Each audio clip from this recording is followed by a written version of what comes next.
who are the characters behind the science? This is Science Behind the Glass, illuminating the human side. In this podcast, we unveil the human side of laboratories and science. Scientists share personal experiences and we discuss their meanings from different perspectives and fields of research. Welcome to Science Behind the Glass, the podcast that dives into the ocean's mysteries and surfaces with the stories of the people who studied, protected, and changed it. Today, we are joined by someone who doesn't fit into just one category. Katrina Kaposi is a marine biologist, a creative communicator, a researcher who studies venomous coral reef creatures, and someone who believes that science isn't complete until it reaches the human heart. She has spent time aboard research vessels studying the reef from sea to lab. But she also built projects that bring science to life through community, storytelling, and reflection. Whether she's talking about stinging cells or shifting minds, Katrina is asking one big question. How do we get people to not just understand the ocean, but feel something for it? This conversation will take us from the micro world of coral venom to the big picture of climate change, wonder, burnout, and what it means to be a young scientist building her own way forward. Katrina, thank you very much for accepting this invitation. It's a pleasure having you here in Science Behind the Glass. To start the conversation, can you tell us a little bit more about your inspiration and the connection with the sea? Where did you get that inspiration? Why did you become a marine scientist? Well, firstly, thank you so much for having me. Well, I've loved the ocean since as long as I can remember. It's a little cliche, but really it stemmed from watching The Little Mermaid when I was a little girl. I watched that movie and I was obsessed. Though, of course, when I was that young, so maybe 3 or 4 years old, I didn't know what a marine scientist was, but all I knew was that I had to do something around the ocean when I grew up. So I was very fortunate growing up that I never really had to try to decide what I wanted to do when I grew up. I always just knew. It was just something like deep inside. But in saying that, it wasn't always an easy path for me. I wasn't very good at science at school. In fact, I failed year 10 science, so high school. So that really crushed my self-esteem. So after leaving school, I went on to work in a nightclub, and I worked as a pool lifeguard and a swim instructor. And it took me many years before I got the courage to really just be like, you know what, I'm gonna do it. I'm gonna try. And so I applied to go to university as a mature age student. I got accepted. I still don't know why, but I must have said something that convinced them to, take a chance. And then the rest is history. So I've been so incredibly fortunate to have a very diverse career so far. I've worked in so many different positions. I've worked as a dive instructor, science communicator, a coral collector. I work for Fisheries Queensland as a technician. And I've also been able to work as a research assistant on so many incredible projects, including coral spawning, habitat mapping, fish ecology, more recently, some deep sea exploration. And of course, then I have all my own research, which has been looking at the impacts of microplastics and more recently, coral bleaching. So yeah, I've always just loved the ocean, always been drawn to it. And if there's a will, there's a way. And yeah, here I am today. That's amazing. You're just lucky that they accept you. Yes, absolutely. Yeah, I don't know what I said, but something convinced them. Yeah, that's really interesting. And these corals are very interesting animals, and they belong from a group called the Cnidarians. And can you tell us a little bit about why this animal have venom and why the venom from Cnidarians is important to their survival? Yeah, absolutely. So how I like to explain it to people is to start at the beginning. So corals, jellyfish, and sea anemones are all related. So they're all in the phylum Cnidaria. So collectively, we call corals, jellyfish, and sea anemones cnidarians. So a defining feature of this phylum and something that is unique to all of these species are their microscopic venom-filled weapons, which we call nematocysts. So they have their nematocysts scattered throughout the skin all over their bodies. So they are venom-filled. So we all know, or most of us should know, that jellyfish are venomous. And of course, the most famous example of this is the big Australian box jellyfish. But what a lot of people don't realize is that all corals and all sea anemones are also venomous. So our jellyfish have all of those nematocysts, so those stinging cells, throughout their tentacles. So do our corals and our sea anemones. Now, their nematocysts and their venom are so important to all of our cnidarians because they really rely on these so that they're able to catch food and defend themselves. And if you're a coral on the reef, they use them to fight each other for space because it's a really brutal real estate market out there on our coral reefs. So they're constantly fighting for space. So this venom and the nematocysts is part of their venom ecology, and it's really critical to their survival. And can you tell us why bleaching is a problem for the coral reefs? Yeah, absolutely. So coral bleaching is a pretty big topic. So I'll just start at the beginning and give like a brief overview for what coral bleaching is in case people don't necessarily understand. So corals and sea anemones and even some jellyfish have a symbiotic relationship with a tiny little algae that lives inside their tissue, and we call that algae zooxanthellae. Now, this little zooxanthellae is very important. So it's basically like a miniature tree. So like our trees do on land, our little zooxanthellae will capture the sunlight and use that solar energy, do photosynthesis, do their little photosynthesis magic, and then convert that energy into sugars and essentially energy that they then will give to the coral. And then that energy makes up most of the coral's food, which they use for their survival.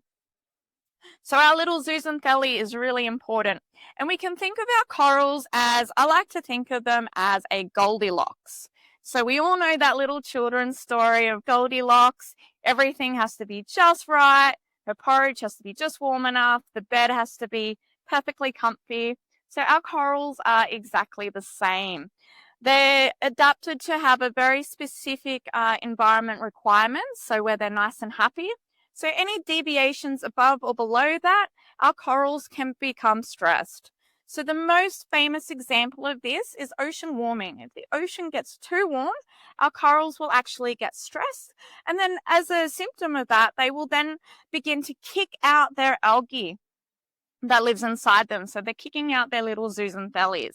So the zooxanthellae, which normally will give them all that energy, if they don't have it, they're not getting all of that food that they normally need for most of their survival. So when our corals kick out the algae, they slowly go white, which is what we call coral bleaching. So our bleached corals aren't dead. They're still alive, but they're very hungry. And if the conditions don't go back to normal within a set amount of time, they will slowly continue to starve and they can ultimately die. So we know that coral bleaching and the energy loss associated with that can have really bad impacts on our corals. So there's lots of research showing that it can impact on the coral's growth, it can impact on their ability to reproduce, and ultimately it can really impact on their survival. But what is often overlooked, and no one's really considered it, is what impacts does this coral bleaching have on their venom ecology? So on their nematocysts and on their venom. And I touched on earlier that this is a really important aspect of these animals and their ability to interact with other organisms within their environment. So while they do get most of their energy from that little algae, our little corals and our sea anemones still need to be able to catch bits of food to survive, and they also need to be able to defend themselves from any animals that might want to eat them. And as I mentioned, they need to make sure that they're able to fight for survival. So what a lot of my research is looking at is how coral bleaching and that energy loss impacts on this important aspect of their ecology. So what does it mean on their ability to make and grow these nematocysts, and what does it mean on their venom? Wow, that is pretty interesting, and we would like to know so far how your results can help explain, the decline on coral reefs, and how this links with the venom in the corals, and the bleaching process, and all the problematics that corals are facing right now. Yeah, absolutely. So my research has been actually really, really exciting. So I found that I've been able to show that coral bleaching does have an impact on their nematocysts in their venom, which was really cool. In saying that though, if my research found no results, that is still an awesome result. So you don't always need to find a difference in science. So I was lucky my project could have gone either way, and we really had no idea. But in this case, all our preliminary data so far has found that there are differences. So we found that some of the nematocysts actually get bigger.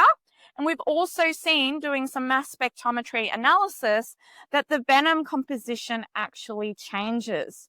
So when our corals bleach, we can see that their nematocysts change and their venom. So this is very early research. So we still need to do a lot more investigating to find out what this means in a broader context. But potentially this research is showing that coral bleaching is a lot more complex than simply our corals get sick and potentially die. It potentially shows that our corals maybe don't just roll over and accept their fate and, just accept that, it's stressful and that's it. It kind of presents evidence that maybe our corals are like, they rise to the occasion and they adapt to the challenge. So they're changing their nematocysts and their venom to better increase their chances of survival while they're in this vulnerable bleach state. So we still need to work out what is going on, but it could be that the corals are changing their nematocysts in their venom so that they're able to try to catch more food while they're hungry because they don't have this algae. Or likewise, maybe they're changing their venom and their nematocysts so that they can better defend themselves when maybe they're more vulnerable while they're bleached. So we're not really sure yet what this could mean for the wider ecosystems on the reefs, but it has the potential to impact on all the other symbiotic relationships that happen on the reef. So all the little crabs that live inside the corals, it could impact on the food web. It can impact on the types of corals that may be able to live near each other and close together. So there's a lot more research that needs to be done, but it's really exciting. And we've been able to see that in little as 5 weeks, which is how long our experiment was, that these changes can happen. So they can happen on a really quick time scale, which is really surprising. Whereas evolution and adapting, we normally think is, generations, so many years, decades, hundreds of years, thousands of years. So this research is really exciting. Wow, that's amazing. And I have a question. Do you notice if actually do you know the function of these venoms, specifically the ones that are changing, or there's still don't know what is the function of these ones, because there's a huge amount of venoms there. So you see That these changes. Yeah, absolutely. That is a fantastic question. Unfortunately, we don't actually know very much about coral and sea anemone venom. So when we think of animals like snakes and spiders, even our box jellyfish, which is really famous, there has been lots of money invested into researching these animals and their venoms and identifying particular toxins and what each of those toxins do. Unfortunately, sea anemones and corals have been overlooked, so we don't really know. So at this stage, I've got the mass spectrometry and I have rough mass sizes. So we have a rough idea of size of each molecule. We can make assumptions on what type of molecules, proteins or peptides these might be, but we can't say for sure what they are. We certainly haven't had a chance to do any bioactivity testing or anything like that yet. So this is really just the baseline to show that these animals do change in response to bleaching. We've shown the changes. Now we need to find out exactly what they are, what it means, what is happening. Yeah, so to give a little bit of more description or recap regarding the mass spectrometry. So what they do is like I get all the profiling or all the venoms that are in the venom profile or the sample, and then they have different weights and masses, right? And then from there you can start a long process of identification, but it needs a structure and it's more complex. And these sea anemones are they are solitary ones. They are like the ones that live with nemos, right? Some certainly are. The sea anemones that I did my research on are very small. So they may be only a centimetre in diameter on average, so very small. So these ones don't have that symbiotic relationship with clownfish, but definitely a lot of the larger species do have the clownfish, also got that zooxanthellae inside them. So potentially when those big large ones with the clownfish bleach, that could impact on the clownfish as well, because maybe their venom might start reacting to the clownfish, or we don't know, but there's definitely implications for the results I found in my species to extend to other sea anemone and coral species as well. Well, that's very impressive, and there's a lot to research there and understand between the systems and the interactions between animals. And also this inspire you to start your own businesses, right? Can you tell us more about your business and how you are a scientific communicator and you want to take this one a little bit further? So how did it start? Yeah, so I'm the proud founder, pun intended, of a small marine education provider called Reef Literacy. So it came about because throughout all my diverse roles that I've mentioned before, whether it's coral collecting, working for fisheries, etc., a common thread between all of them is I've always been led back to sharing my knowledge with others and mentoring younger students about my experiences, inspiring them that they can do it too.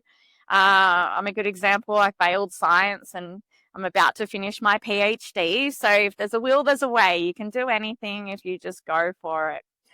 So I really wanted to try to get that out there and reach as many young people as I could. So that led me, I guess, to create Reef Literacy.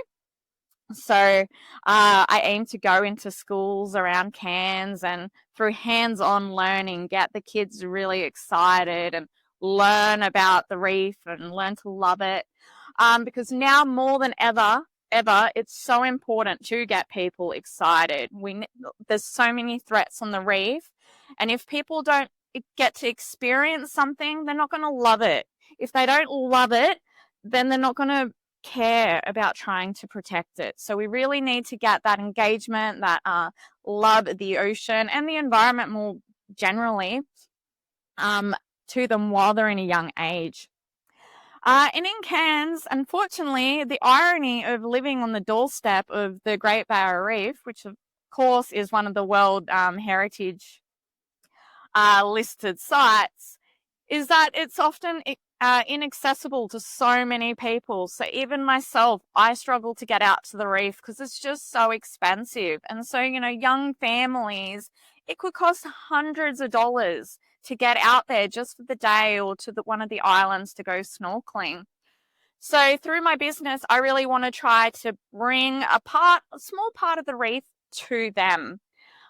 So whether or not it's in daycare, so little toddlers in daycare, or if it's the elderly in aged care homes, or anyone in between, so primary school, high school, I want to reach as many people from as many walks of life as possible. let them feel, experience the reef firsthand. So with my stars, I've got a collection of marine invertebrates. They are really the stars of the business. And then with a series of experiments for the older kids, just get them excited about why the ocean is so important, why it's so cool. And then ultimately one day, a real dream of mine with the business is I want to take my stars out to remote outback communities and reach these kids that have never seen the ocean or the beach before, so that they can hold a real life starfish or a sea urchin or a hermit crab. So yeah, reef literacy is really about just sharing my passion and just teaching, I guess a bit about marine science in a way that's fun and memorable. Yeah, that is great. And taking that as a baseline, how do you think storytelling may help this purpose? And how this storytelling may contrast with just the typical published scientific data without emotion or connection to the general public? Yeah, excellent question.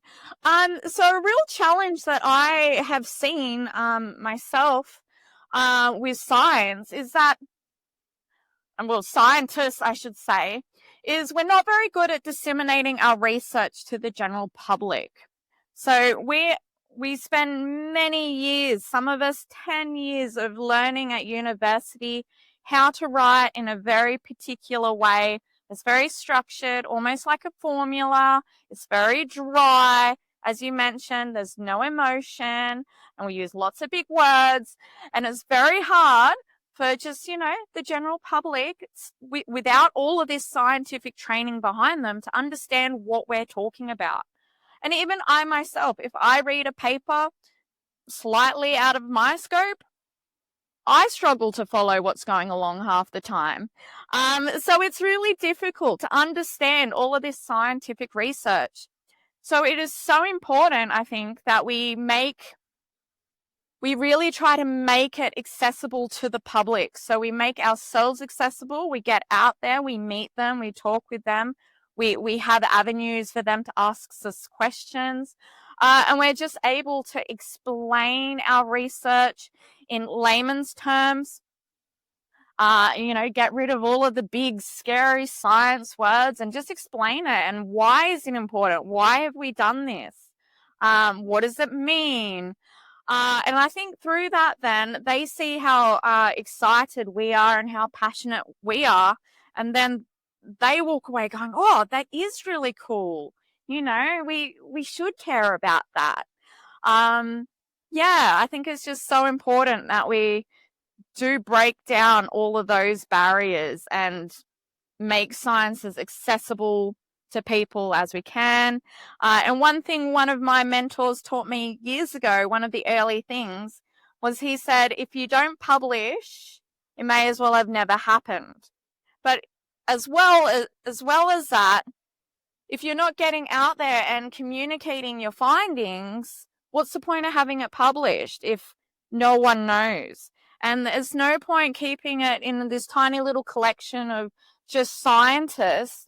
Get it out to the public. It's, public knowledge, the greater good of the whole community. So really get out there and share it. Otherwise, what is the point of doing it in the first place? Yeah, I completely agree. That's because we create this podcast out of our bubbles and and learning from scratch and learning different skills. But the idea is connecting and bridging the gap of communication between science and the public, and also the languages in this case, so that yes, that they understand what we are doing, that and why it's important. It's not only for the Absolutely. like Especially, especially while there's so much distrust, I feel, at the moment about scientists and what's our agenda, and just getting out there with the public, then they're seeing firsthand that we are real people. We're not, we don't have a big agenda that we're trying to do. We are deeply passionate, and yeah, it just makes it and the science more relatable. Yes, I agree. And you recently went on a trip on a big vessel, a research vessel. CSIRO is a scientific institution from Australia. So tell us about this adventure. What did you learn and what they are doing there? And oh, yeah, explain us everything. What did you do there? Yeah, absolutely. So I was incredibly unfortunate to be invited to jump on board the CSIRO's recent voyage into the Coral Sea on Australia's leading research vessel, the RV Investigator. So we went about 1,000 kilometers off the coast of Cairns, far into the Coral Sea, so way off coast, out to the east of Australia. And we were doing lots of deep sea exploration. So we were exploring all of these deep sea habitats in the marine park that had never been explored before.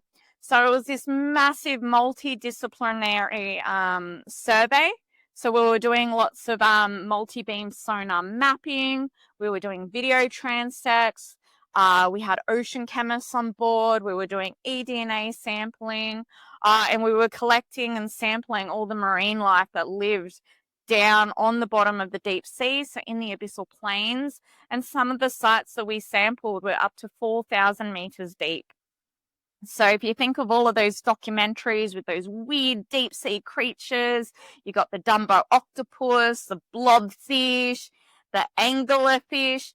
These were all the animals that we were seeing firsthand, which was so, as a little girl growing up watching all of these documentaries, to be on the boat and actually seeing these animals and how they survey them and learn about these habitats, like every day was a pinch me moment on the boat. It was absolutely incredible. It was a once in a lifetime experience. It was very tough though. So I was on board about 30 days. I didn't see land almost that entire time. So we were way off coast. So I got very homesick, often quite seasick, and we were working 12-hour days. So it was a lot of hard work, but it was an opportunity I will never forget.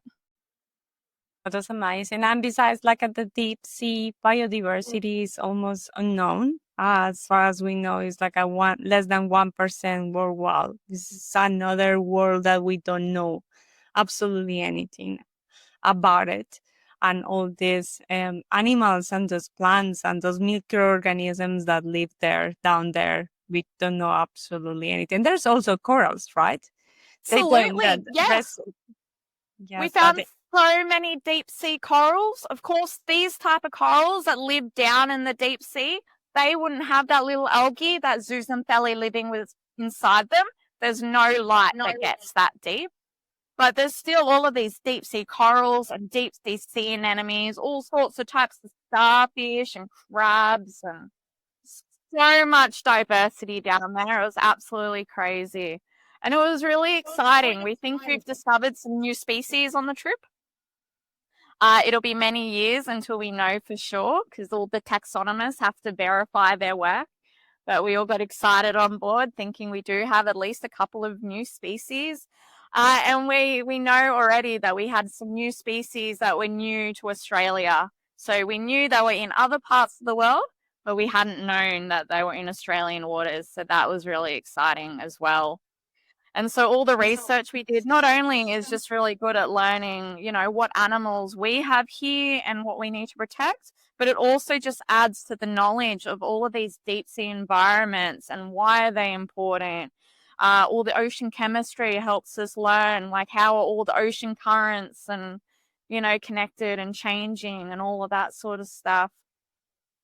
And mapping, we discovered a new seamount while we were out there. So a whole new mountain, bigger than Mount Everest. So that was so exciting on board.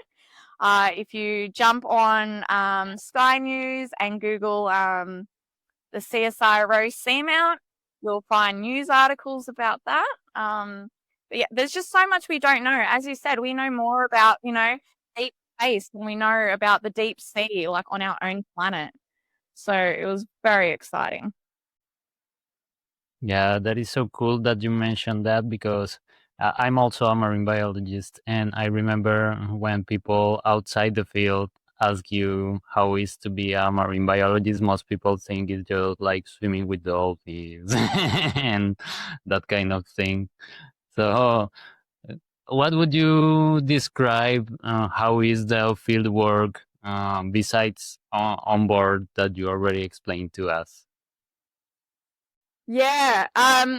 So what I think a lot of people don't realize, they may know, but they might not really have processed and understood, and I certainly didn't till I got on board this trip, was that the vessel really does operate 24/7. So that's not just there's the skipper making sure that the boat doesn't sink or hit an iceberg. It's we're working 24/7. So the team was split into two teams. We had an AM and a PM team. I unfortunately was on the AM team. So that meant my shift was from 2 a.m. to 2 p.m. And that was every day for the entire trip. I was very fortunate because arguably I had the best teammates. So I was on the best shift, but we definitely had the short straw with the worst shift. So what that meant was I was waking up at 1 a.m. every day. I was eating my first breakfast at 1:30 a.m. That was usually dessert left over from the night before. Then we'd normally have second breakfast at around 4:30 a.m. Then we would have main breakfast at 7 a.m. And then we would normally have a morning tea around 10:30. Then we'd have lunch at 12. And then 4 o'clock in the afternoon, we're expected to try to wind down and go to bed, which was incredibly hard. Even after the full month that I was on board, my body clock still just didn't want to play along. It was the sun is up, you're just awake, like your body is just awake. So it was very, very hard. We did have cabins, so our bedrooms were little cabins. We had no windows, so as soon as you turn the light off, it was completely black. So sunlight, trying to sleep wasn't an issue. It was just the body clock. So that made it a really tough. So throughout the trip, I didn't see a single sunset, which was really sad. But I did see the most spectacular sunrises. Most days I got to see the sunrise, and it was just, yeah, they were just so beautiful. Words can't even describe. So of course, while we're out there though, we are working incredibly hard. It is a multi-million-dollar voyage. There's lots of research partners funding this trip. So Parks Australia, we had Ocean Census, we had Bush Blitz. So we had a lot of partners that were contributing to the trip. So we did have a very important mission and objectives to do while we were out there. So we worked hard, but we played harder.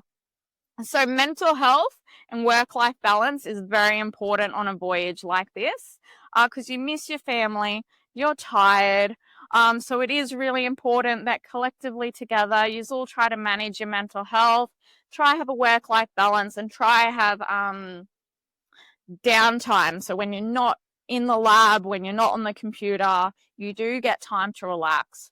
So what was really cool and surprising about the ship, so the RV Investigator, was that there were two big media rooms that we were allowed to use. So lounges, massive TVs.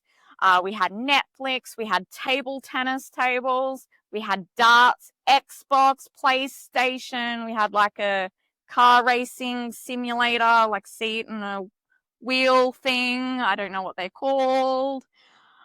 We had hard drives with like, you pick a movie, it's on there. And we played Wordle. Our team, we did Wordle every day. We did our 11 a.m. Wordle. So yeah, it was really important to just maintain, that you work hard, but we still made it fun and relatable. We had that downtime. We were really well fed while we were out there. So we had a couple of chefs on board. So they cooked us our 3 standard meals a day. But then there was also unlimited snacks that we could just help ourselves to at any time. So definitely no shortage of food. We had a dessert fridge, so ice cream, like unlimited ice cream, ice blocks. We had a fancy coffee machine, coffee machine was doing up to 200 copies a day across both shifts. At one point, we were worried that the coffee machine broke. So I was very anxious on board for a while there. I don't drink coffee, so I was okay. But I had a lot of stressed colleagues. But the engineer was able to get it working, so it was okay. Well, that sounds really fun. Yeah. And we had a snack fairy. So, I don't know, after a couple of days, just fatigue kicks in and the general mood of the boat gets down. And then the little snack fairy will come out with Kit Kats or Magnum ice creams or Cocoa Pops one morning. And they're just like this fun extra that wasn't there before. Where has this been hiding? So we always loved the snack fairy and the lolly jar. Yeah, so other than all that, one of the real surprising things though, for me was that even though you're on a boat, it's amazing how many steps you can do a day. So on average, I was doing 6 kilometers of walking a day and I was on a boat. It's crazy. Yeah. So I thought that was really cool. Like, yeah. Well, that's amazing. Sounds like a really cool, very hard work. Hard, but yeah, can't emphasize enough how incredible it was. And I learned so much working with so many amazing experts and taxonomists and hydrochemists and, seafloor mappers and yeah. That's a little girl's dream. Yes. It makes me feel like, jealous. And what is something that you have learned or that you could share with the public? What is the impact of your research? Yeah, so I think my PhD, which is looking at the impacts of coral bleaching on the coral venom ecology, so the nematocysts in their venom, I think it's really prompting us to think differently about how we think about coral bleaching. So for the longest time, we just keep looking at how it impacts on growth, reproduction, survival, and understanding coral bleaching as a whole, but just the venom ecology has just been completely overlooked and is such an important aspect of how these animals survive and interact within their environment. So firstly, I hope that the findings from my research really just prompt people to consider that, hang on, this is a really valid thing that we need to look at in a lot further detail. Because it really will impact on that wider ecosystem. So if we go back to thinking about our large sea anemone with our clownfish in it, if the venom changes in that sea anemone, how will that impact on the clownfish? Is it still safe for the clownfish to live in that sea anemone? We're not like we need to look at these things. We need to consider it. I hope that the research also just adds to the body of information that shows how important it is that we do really need to try to limit the impacts of climate change best we can. And that's not even just for the ocean or for the reef or for the corals, for the planet as a whole. There's so much evidence showing that, there's just so many negative impacts that we're starting to see and experience. So I hope that the research just reinforces and gives another example of why we really do need to try to slow this down best we can. And for policymakers, highlight, we really do need to try to protect the reef. We need to understand what is happening with bleaching, how are our corals being impacted, how will they be impacted, what does this mean for the whole ecosystem. We need to give our coral reefs more protections from various other threats. So we need to increase all the amazing work we're doing. We need to increase marine park zoning and all of our monitoring, all of our crown of thorns starfish mitigation, so removing all of these like marine pests and reduce pollution. So I just hope it helps get the message out there on why our corals are so important, why they're so fragile, and yeah, just really inspire people that we do need to protect it and the planet. Yeah, that's true. And something that I would add is that the coral reefs is not an isolated ecosystem, but it works together with the sea is completely connected. The ocean is completely connected. And if there's an impact in one side, it's going to reflect in the other ones. And it's not like oh yeah, the Grand Barrier Reef is in Australia. Well, no, it's part of the world. So that's something that has to change how we see we protect those ecosystems. It's not like oh yeah, in one area is protected. Yeah, but it's going to have the impact everywhere because it's connected. There's no borders there.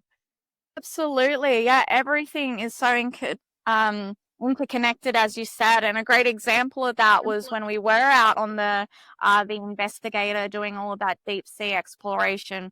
We found that seamount that went from I think 2,000 meters up to 30 meters in the surface. And so we had the coral growing at the surface, and all of these ecosystems changed as we went right down to the deep sea. So they are all interconnected, and we need to know what is there, how they work, so then we know and understand how to protect it. Yeah, that's right. And going back to the communication part, you were telling us that you have incorporated these interactive platforms for the people to know the starfish and different marine organisms. But what else would you like to be done differently in marine science communication? What else do you think it would be important to do differently? That is an excellent question. Well, if I had my way, in a perfect world, marine science would be mandatory in schools. From kindergarten right through to high school. Everyone's got to learn about the ocean. The ocean is just so important. So we rely on our ocean for all of our oxygen. Thank you very much. It has been a pleasure having you here. Thank you for sharing all your passion, all your experiences, all your knowledge, and accepting this invitation. This episode was inspired by the ecosystems that sustain life, the mystery, magic, and biodiversity of our oceans, and the profound need to understand and reconnect with them.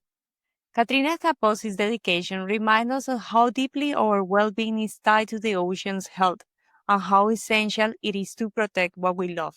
Remember that Science Behind the Glass now lives on a new platform that connects the podcast to all major streaming services via RSS. Just click the link in the description to find us on Spotify, Apple Podcasts, Amazon, YouTube, and wherever you listen your podcast. Science Behind the Glass is an independent podcast created and hosted by me, Linda Hernandez Duran, and Daniel Esguerra, with the invaluable support of our technical director, Rafael Giordano, and original music by our dear friend and colleague, Bernardo Aguila. Follow us on Instagram, X, Facebook, LinkedIn, and TikTok, and visit our website for more stories, updates, and resources. Don't forget to subscribe and share this podcast with your friends and communities. Let's amplify these essential narratives together. And if this episode inspired you, consider supporting us with a contribution via PayPal. Just click the Support Us button on our website. Your support helps us grow and ensures we continue illuminating the human side of science. Until next time.